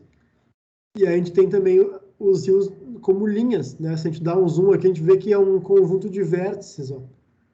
Ele tem um monte de vérticezinhos aqui ligados. E, de novo, a gente pode olhar aqui, aproximar a camada, abrir a tabela de atributos disso e dar uma olhadinha, ver o que tem aqui de informação, de dados. A gente tem aqui esse DISP Q95 é a vazão 95, né? A vazão, o pessoal da hidrologia vai saber o que é isso, mas é uma vazão que 95% do tempo está disponível. E a unidade não se sabe, que eu presumo que seja metros cúbicos por segundo. Mas esse é um problema. É bom colocar sempre a unidade no campo. Eu vou falar sobre isso mais adiante. Beleza. Mas olha só que legal. Esses são os formatos vetoriais, né? E tem também os formatos matriciais, que temos aqui, ó, o basemap underline natural.tif. É uma outra camada aqui que a gente pode fazer a mesma coisa, que é arrastar assim, ó, e trazer, tá? E olha só que legal, ele traz um basemap, um mapa base, que a gente pode ajustar aqui, ó, as camadas, eu não falei isso, a gente pode mexer com elas aqui, ó, e ajustar a posição delas como se fosse uma pilha. Quem está mais embaixo fica mais ocultado pelas que estão em cima, tá? Então, a gente pode ver aqui, esse base map aqui é um mapa, no caso, é um recorte, tá? Para a América do Sul. E olha só, esse mapa aqui é um formato matricial, vejam, se eu der um zoom aqui, ó, eu vejo que temos os pixels aqui, tá? É como se fosse uma foto, uma imagem, tá? No caso aqui, o pixel está codificando uma cor, simplesmente uma cor, tá? Agora, a gente pode colocar no pixel números, dados quantitativos, tá? Que é o caso dessa última camada que temos aqui, que é tempo média janeiro. Olha só que legal. Então, nós temos aqui, isso aqui é a temperatura média do mês de janeiro, na América do Sul aqui. E pelo visto, quanto mais escuro, mais frio aqui. A gente pode usar também a ferramenta de identificação com o izinho, tá? Esse izinho aqui, e sair clicando no pixel. E aí aqui vai dizer qual é a temperatura média para o mês de janeiro. Aqui nos Andes fez frio mesmo em janeiro, né? Aqui onde eu moro, fez um clima ameno até. Até tô achando exagerado isso aqui, porque às vezes faz uns calor de rachar aqui no verão. E mais para frente, aqui mais para cima, no Cerrado aqui, por exemplo, 27, né, bem mais quente. Mais para baixo aqui na Patagônia também bem mais frio, né? Mesmo em janeiro, a temperatura média na Patagônia era de 9 graus. Nesse dado aqui. Esse dado aqui, pessoal, veio de um banco de dados não oficial chamado WorldClim. Também tem no meu site lá o link para o site deles. Tá? É um recorte também. Os dados são a nível global. Então, veja a diferença, né, entre um dado matricial e um dado vetorial, né, de ponto, de linha. O dado matricial é uma imagem.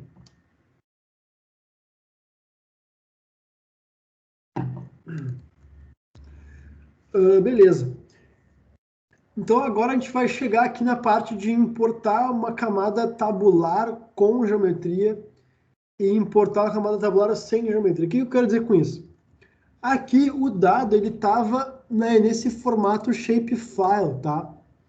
Que é um formato georreferenciado, ele já está georreferenciado. Mas e se eu não tenho o dado em formato shapefile, eu tenho um dado num outro formato? É comum, por exemplo, eu tenho uma planilha Excel e eu tenho ali uma coluna com a latitude e a longitude dos dados.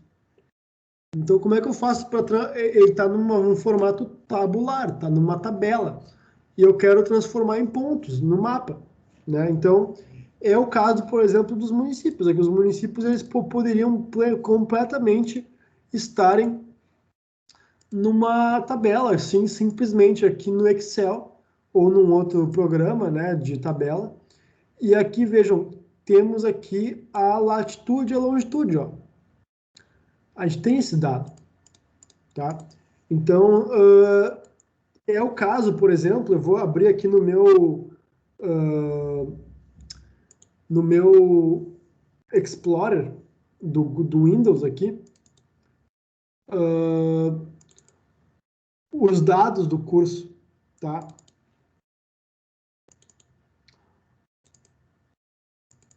Tá, aqui estão os dados do curso, ó. E aí eu tenho aqui um arquivo de texto escondidinho aqui, ó, que é 04 Municedes, arquivo de texto, tá? A gente pode abrir no Notepad aqui, no do Windows.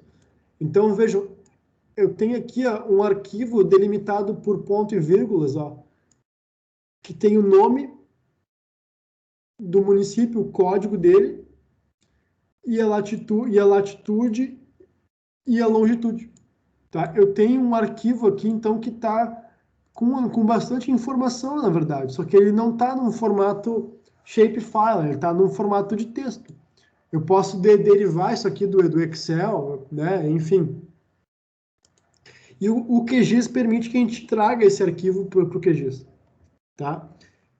No caso aqui, a gente não vai fazer essa gambiarra aqui, esse atalho, tá? Ele aparece aqui até, mas a gente não vai fazer isso porque tem que configurar algumas coisas. Então, a gente vai no caminho burocrático, que é aqui nesse botãozinho gerenciar fontes de dados livres.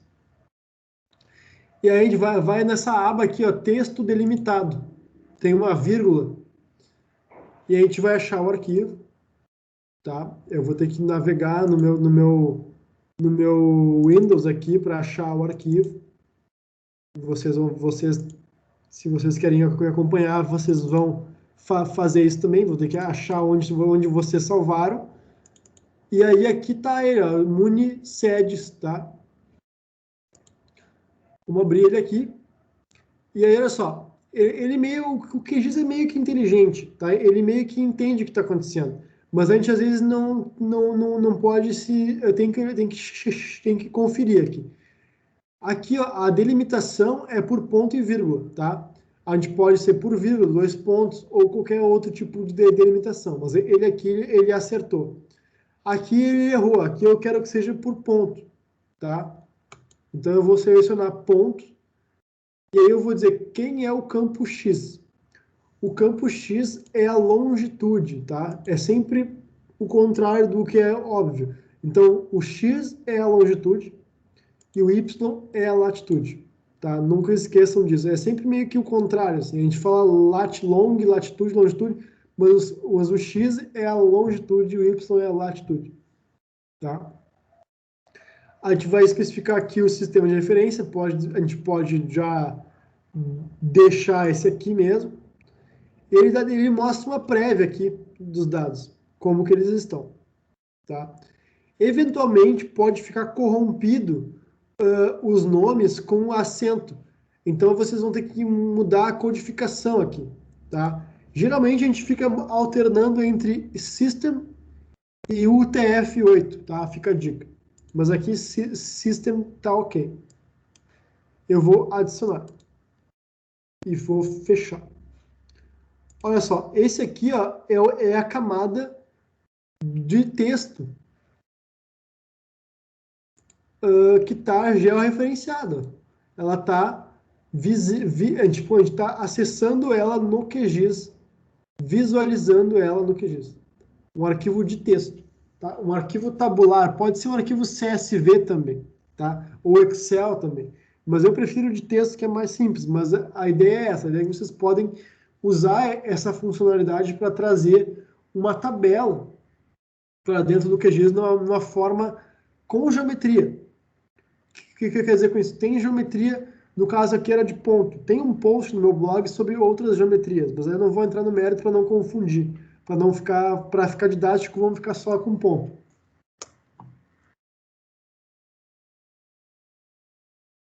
Tomando uma água. Então, é isso. A gente consegue importar uma camada tabular com geometria.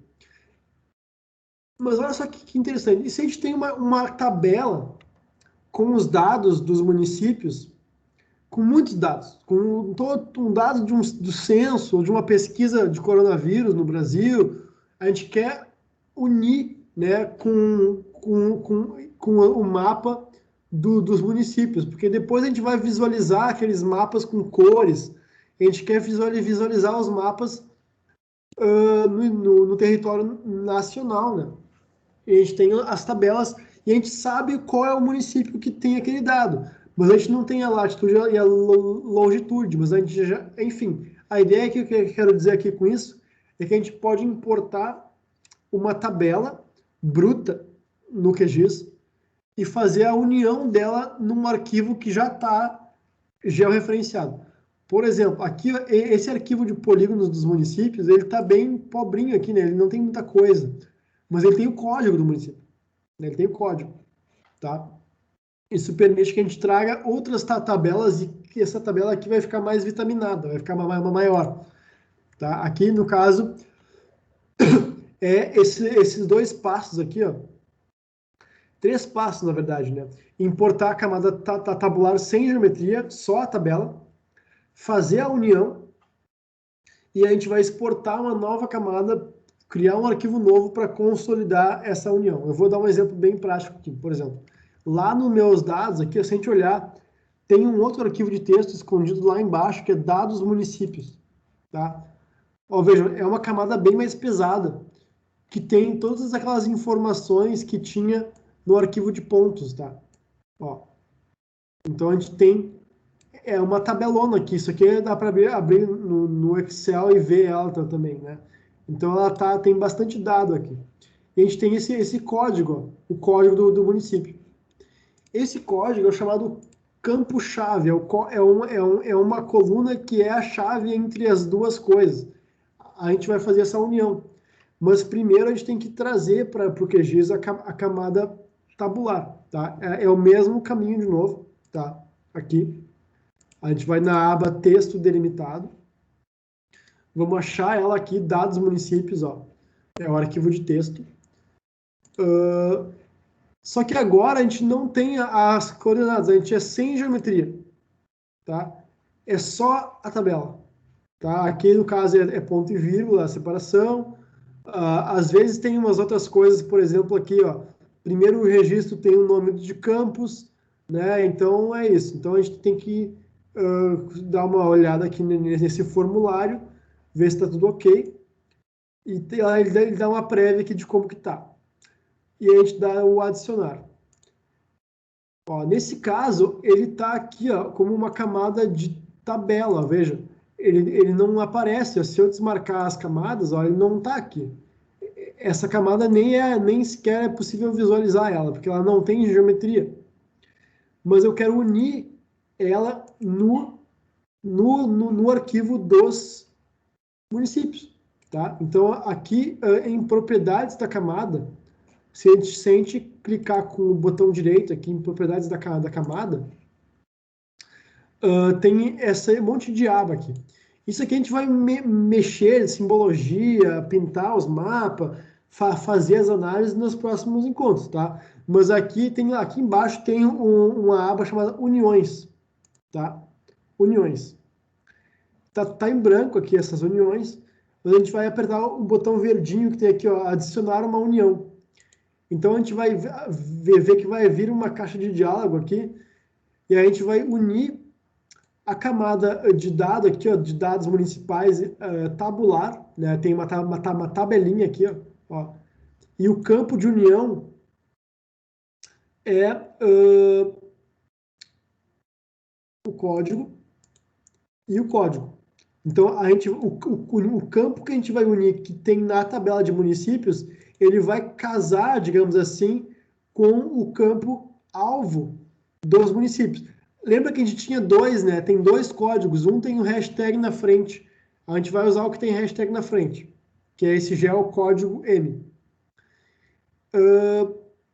A gente pode selecionar quais campos são unidos aqui, a gente pode fazer só uma união seletiva aqui. Nesse caso, eu vou deixar... A gente pode vir aqui e pedir para unir só, por exemplo, a população, tá? Só os dados de população. E também a gente pode... até eu vou unir o nome do município só para a gente ver, provar para vocês que uniu o município certo. Também é uma forma de checar se deu tudo certo. E aqui a gente pode fazer um prefixo personalizado aqui. Eu vou colocar um U de união, tá? Um U. Vou botar só U. U underline. Tá? É um prefixo bem simples aqui. Ele fez a união, tá? E eu dou um OK. Não sei o que aconteceu. Vamos abrir aqui a tabela de atributos dos municípios. Vamos ver se ela mudou. Ó, tá bem diferente. Lembra que ela estava bem pobrinha aqui? Ela estava bem michuruca. Agora ela está com esses novos campos aqui, ó. Com o U underline na frente, ó. Aquele prefixo que a gente colocou para distinguir os campos que a gente está adicionando. E vejam como deu certo, ó. Aqui o nome ó, bate ó, um com o outro. Colorado do Oeste, Colorado do Oeste. Jaru, Jaru. Então, a gente fez uma união. Só que essa união, ela é muito útil, porque a gente pode trazer dados que a gente trouxe de fora, assim, e ir incrementando, né, as nossas tabelas, assim. Só que ela não é, ela é uma união virtual, ela não é permanente, tá? Se a gente remover aqui a camada, não vou fazer isso agora, remover, eu perco a união. A união se perde. A união, ela está no projeto, tá? No projeto. Até eu vou salvar aqui o projeto. Espero que não trave agora o que eu diz com isso. Olha, deu uma travadinha. Professor, Oi. 2 perguntas, tá? Tá. A Sabrina questionou se é possível importar um projeto realizado no QGIS para o ArcGIS e vice-versa. Certo. E a outra? E a outra é a Jussara perguntando se dá para usar um arquivo DWG no QGIS também. Tá. Então, o que vocês duas querem é fazer gambiarra, tá? Porque é isso. Eu já fiz muito isso antes, tá? De DWG para passar para o QGIS. Só que CAD não é SIG, tá? Vai corromper a estrutura dos desenhos, não vai ficar legal, tá? O ideal é começar um projeto no SIG ou no CAD, são coisas diferentes, tá? Mas eu entendo, eu já passei por isso também, de ter que fazer essa ponte entre CAD e SIG. Só que são coisas distintas e eu recomendo que o ideal é começar do zero, pensar bem o projeto, né? O que vai ser desenho no CAD e o que vai ser SIG. Porque SIG não é desenho, SIG é um sistema de informações, tá? Então a ideia é essa, a ideia é que consiga pensar antes para não ter que arcar com as consequências de ter que fazer essa conversão. Existem complementos, tá? Plugins que fazem essas conversões, é possível. Agora, respondendo a pergunta desculpa, Sabrina, né? Que falou sobre a conversão num projeto de ArcGIS para QGIS, eu posso estar desatualizado e me enganando, porque eu nunca mais trabalhei com ArcGIS. Mas que eu me lembre, isso é muito difícil, bem complicado. Eu acho que não está bem estabelecido isso aí, não é tão simples assim. Eu não sei te dizer com exatidão. Já me perguntaram antes e eu não encontrei, tá? E eu acho que tem algumas gambiarras para converter a simbologia das camadas, tá? De ArcGIS para QGIS. Mas, de novo, assim, se vocês tipo, puderem, né, decidam antes de fazer um projeto qual vai ser o software que vocês vão usar. E no caso do CAD, eu recomendo que vocês definam muito bem o que é desenho e o que é SIG, porque são coisas diferentes. Tá? O SIG tem vantagens que o CAD não tem, e o CAD tem vantagens que o SIG não tem. Eles são coisas distintas. Uma coisa é desenho, outra coisa é SIG. Tá? Então, eu acho que era mais ou menos o recado. Não sei se eu ajudei muito, não foi muito útil mesmo as respostas, mas a conversão de DWG, que eu me lembro, é possível. Tem uns complementos que fazem isso. Tá? Mas, enfim, eu vou só aqui, já estamos meio que encerrando, né? Tá, falta pouco para terminar aqui. Eu vou continuar para fechar aqui a linha de raciocínio do pessoal. A gente importou uma camada de tabela, tá? A gente fez a união no arquivo dos municípios. Então, vejam a vantagem que é isso. A gente pode vitaminar um arquivo do Shape com mais tabelas que a gente traz de outros lugares. A gente só precisa usar um campo-chave. No caso, a gente usou o código do município. Por isso que os códigos são importantes, porque os nomes, às vezes, eles variam, tem letra maiúscula, letra minúscula, acento, não tem acento, alguém esqueceu o acento. O nome não é muito robusto. Agora, o código é muito robusto. Tá? O código é uma forma muito robusta de fazer essas uniões. Mas para consolidar a união, a gente tem que salvar uma nova camada. Tá? A gente vai aqui em exportar, salvar feições como, né, a camada do município. E aqui eu vou dizer assim, ó, municípios, underline, união, tá? Fiz a união e vou salvar aqui. Já vou pedir para adicionar no projeto, tá? Ele tá pensando aqui, senão ele é para trazer o arquivo. Ó, foi. Demorou um pouco, mas foi. Ó, vejam, ela tá aqui, ó, e se eu abrir a tabela, eu espero que ela esteja unida. Tá unida, ó. Então eu consolidei a união. Porque a gente pode unir várias camadas umas nas outras aqui, tá? E essa união é virtual, não é permanente. Para consolidar, tem que salvar uma nova camada. Pelo menos esse é um método, que eu conheço, né? Talvez alguém aí conheça, descubra uma outra forma, mas a que eu conheço é essa. Tem que salvar uma nova camada para consolidar a união. Beleza. Agora, eu vou tentar ser um pouco sintético, para não estender mais o curso, porque a gente está chegando já meio que no horário, para amanhã, só para fechar essa parte. Tá? A gente viu aqui que as camadas, elas têm... aqui eu vou pegar a camada de municípios, pontos, tá? Aqui é o shapefile mesmo.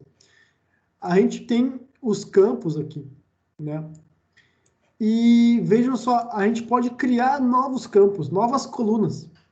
Tem a calculadora de campo, tá? Que ela é esse ábaco aqui, ó. Tá? A camada selecionada, no caso, é a municípios, tá? Os pontos. Então eu vou remover a outra aqui, para não dar confusão. A gente pode abrir essa calculadora de campo, e ela é parecida com a calculadora de seleção. Mas a gente vai dizer que a gente vai criar um novo campo, tá? Tá, mas que campo que eu vou criar aqui, por exemplo? Ah, não sei, eu posso pensar, por exemplo, que eu quero criar um campo. Aqui eu vou voltar aqui para a tabela de atributos, e eu quero...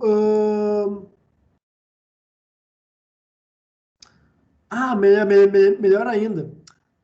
Tive uma ideia, olha só. Eu vou na outra camada, a camada de municípios união, a que eu fiz a união, e agora olha só que legal. A gente pode calcular a área do município, tá? Como é que a gente calcula a área do município? A gente viu antes que tem a ferramenta de área, mas ela é manual, né? A gente pode fazer de forma automática a área. Vai pesar um pouco aqui a hora de calcular, mas paciência, vamos lá. Vem aqui no ábaco, tá? E a gente vai pedir para criar um campo de número, bota inteiro, tá?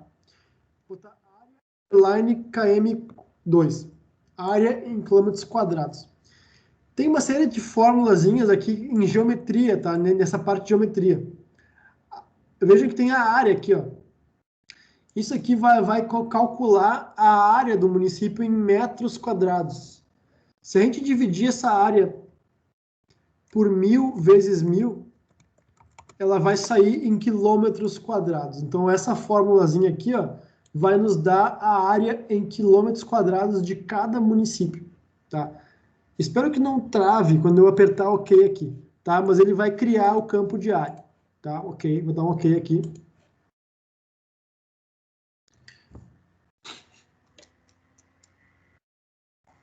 Criou. E aí ele vai sair em modo de edição aqui, tá? E a gente pode desmarcar esse lapisinho amarelo aqui. E vai pedir para salvar as mudanças.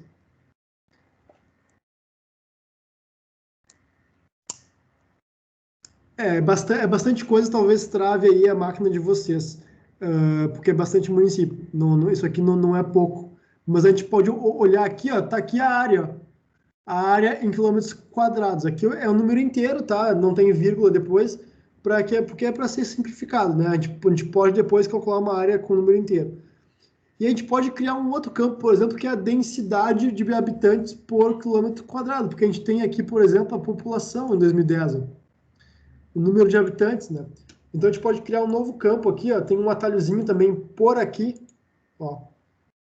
A gente pode, por exemplo, criar aqui, eu vou colocar número decimal, botar aqui densidade habitante underline km quadrado. Ah, não suporta. Botar habitante km quadrado. Pronto.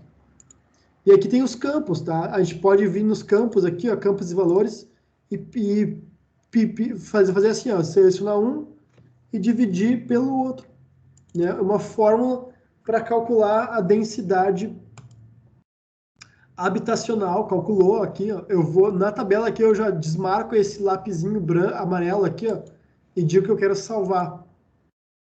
Então ele está salvando aqui na tabela a densidade habitacional de cada município. de habitantes por km, né, por quilômetros quadrados. Então, a gente consegue fazer essa calculadora de campo e calcular informações que não estavam disponíveis antes, cruzando os dados. E veja, a gente tem aquela fórmula muito poderosa que calcula a área dos polígonos, né? Manualmente é impossível calcular a área de todos esses polígonos aí. Então a gente consegue automatizar de forma bem rápida, tá? Eu só vou dar um exemplo aqui para não estender mais. É que eu não vou executar, mas a gente tem outras opções de geometria, tá? Por exemplo, a geometria aqui, geometria tem várias opções de geometria, tá? Mas uma geometria, por exemplo, que é útil, por exemplo, para rios, é essa aqui, ó. É um cifrão length, né? Em inglês é length. Que aqui diz o seguinte, ó. Função, ela retorna o comprimento de uma linha. Então, a gente pode ter as linhas dos rios, das rodovias e calcular para cada trecho, né, o comprimento. Também acontece que a gente pode calcular, por exemplo, o centroide, o centro. Cadê?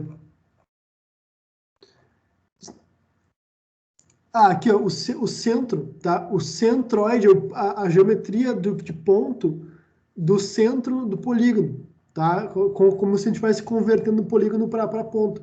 Se fosse uma camada de ponto, a gente pode, inclusive, chamar uma função x e y que calcula a coordenada do ponto. Então, se a gente não tem os pontos, a gente pode extrair eles com essas funções aqui, tá? Então, isso aqui é uma ferramenta bem útil para manejar os dados e extrair novos dados do QGIS, tá? Então, acho que essa parte de manejo aí, espero ter introduzido vocês, né?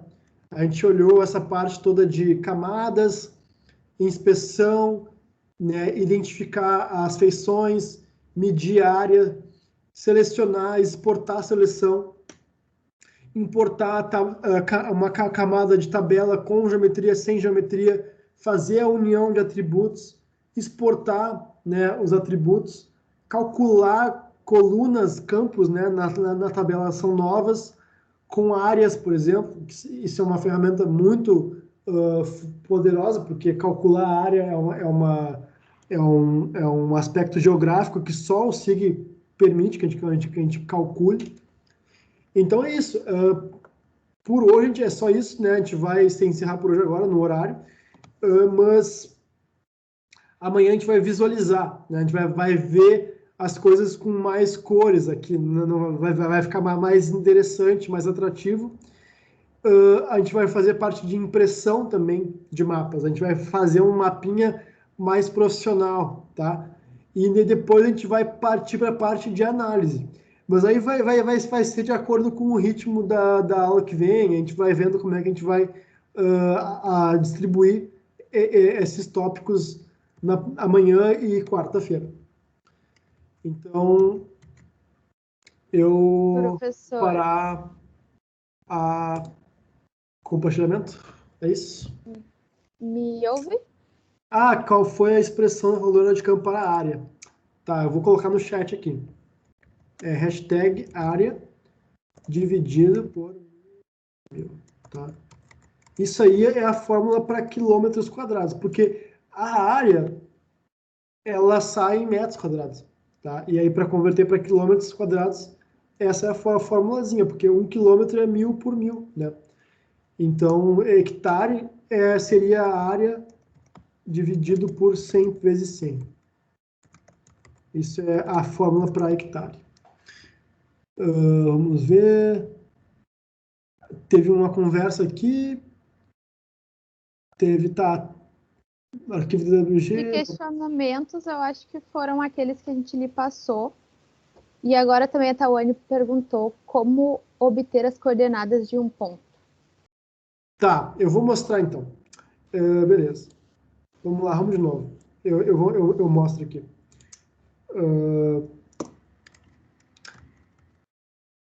Tá, eu meio que passei correndo, né? Tá, olha só. Aqui eu tenho o arquivo de pontos dos municípios, tá? Felizmente, eu tenho a latitude e a longitude aqui. Mas às vezes eu não tenho. Às vezes eu tenho os pontos, porque eu marquei os pontos no mapa, mas eu quero passar para a tabela esses pontos, tá? A gente vai criar um campo, então. No caso aqui de número real, tá? Porque tem que ter vírgula, né? Casa decimal, vou botar até 4 casas decimais, aumentar ela. E eu vou dar um nome chamado latitude, né? A latitude é o Y, né? Então, é cifrão Y. Essa é a fórmula para latitude. Tá em geometria aqui, ó. Geometria, ela tá escondidinha aqui, ó. Tá lá embaixo. Ó, é o cifrão Y. Aqui tá em inglês, o pessoal não conseguiu traduzir tudo. Return the coordinate, tá? Retorna a coordenada Y do ponto, né? Então, no caso aqui, o Y é a latitude, né? Então, eu dou um OK. E aí tem que desmarcar esse lapisinho amarelo aqui, tá? Sempre que a gente entra em modo edição, a gente tem que desmarcar aqui e aí vamos dizer que a gente quer salvar. Beleza. E aí ele vai pensar um pouco e salvou. Ó, tá aqui lat. E veja só, tá batendo com a latitude que estava calculada antes, ó. Tranquilo. Aqui no caso tinha até mais casas decimais, então aqui houve eu degradei um pouco a informação, tá? Então quando for fazer, coloca, sei lá, 5, 6 casas decimais para não degradar tanto a informação. Então, e a mesma coisa a longitude, no caso vai ser o cifrão X. Espero que eu tenha explicado aí. Acredito que sim. Pessoal, alguém mais tem alguma dúvida?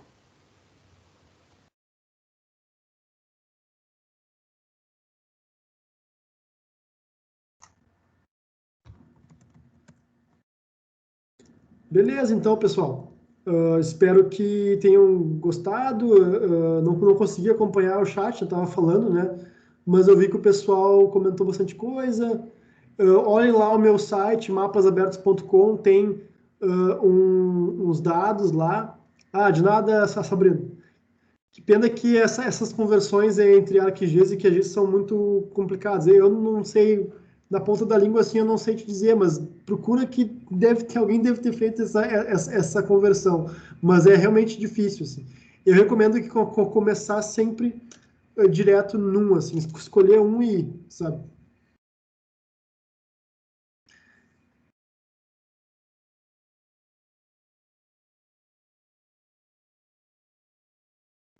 Então Beleza, tá, então. senhor, muito obrigada. A gente se vê amanhã no mesmo horário. Mesmo Pessoal, local. não percam, né? No mesmo link de acesso, né? Já que a gente não é no mesmo local, é no mesmo link de acesso, É. tá? Muito obrigada. Até amanhã, gente. Até mais, pessoal. Se cuidem aí. Tchau, tchau. Valeu, pessoal.